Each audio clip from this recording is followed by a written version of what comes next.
ವೀಕ್ಷಕರೇ, ಹಿಟ್ಲರ್ ಕಲ್ಯಾಣ ಕನ್ನಡ ಸೀರಿಯಲ್ ನಟಿ ಪದ್ಮಿನಿಯವರು ತುಂಬು ಗರ್ಭಿಣಿಯಾಗಿದ್ದು, ಇವತ್ತು ನಟಿ ಪದ್ಮಿನಿ ಪತಿ ಲಕ್ಷ್ಮೀ ನಿವಾಸ ಕನ್ನಡ ಸೀರಿಯಲ್ನ ನಟ ಅಜಯ್ ರಾಜ್ ಅವರು ತನ್ನ ಪತ್ನಿಗೆ ಸೀಮಂತ ಶಾಸ್ತ್ರವನ್ನ ತುಂಬಾನೇ ಅದ್ದೂರಿಯಾಗಿ ನೆರವೇರಿಸಿದ್ದಾರೆ.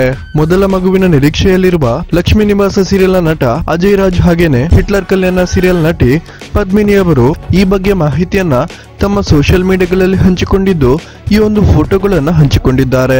ವೀಕ್ಷಕರೇ, ನಮ್ಗೆಲ್ಲರಿಗೂ ಗೊತ್ತಿರೋ ಹಾಗೆ ಹಿಟ್ಲರ್ ಕಲ್ಯಾಣ ಸೀರಿಯಲ್ ನಟಿ ಪದ್ಮಿನಿ ಮೊಟ್ಟ ಮೊದಲ ಬಾರಿಗೆ ಜಿ ಕನ್ನಡ ಚಾನೆಲ್ ನ ಮಹಾದೇವಿ ಅನ್ನುವ ಸೀರಿಯಲ್ ನ ಮೂಲಕ ಪರಿಚಯವಾಗಿದ್ದರು.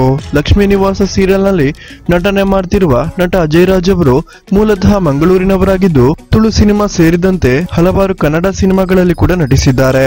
ಇದೀಗ ಲಕ್ಷ್ಮೀ ನಿವಾಸ ಸೀರಿಯಲ್ ನಲ್ಲಿ ಪ್ರಮುಖ ಪಾತ್ರ ಮಾಡ್ತಿರುವ ನಟ ಅಜಯ್ ರಾಜ್ ಅವರು ತಂದೆಯಾಗುತ್ತಿರುವ ಖುಷಿಯ ಸುದ್ದಿಯ ಬಗ್ಗೆ ತಮ್ಮ ಫ್ಯಾನ್ಸ್ ಗಳ ಜೊತೆ ಹೇಳಿಕೊಂಡಿದ್ದಾರೆ. ವೀಕ್ಷಕರೇ, ಯಾರೆಲ್ಲ ಮಗುವಿನ ನಿರೀಕ್ಷೆಯಲ್ಲಿರುವ ಈ ಒಂದು ಜೋಡಿಗೆ ಶುಭ ಹಾರೈಸುತ್ತೀರಾ? ದಯವಿಟ್ಟು ವಿಡಿಯೋಗೊಂದು ಲೈಕ್ ಕೊಡಿ ಮತ್ತು ನಿಮ್ಮ ಅನಿಸಿಕೆಯನ್ನ ಕಮೆಂಟ್ ಮಾಡಿ ತಿಳಿಸಿ.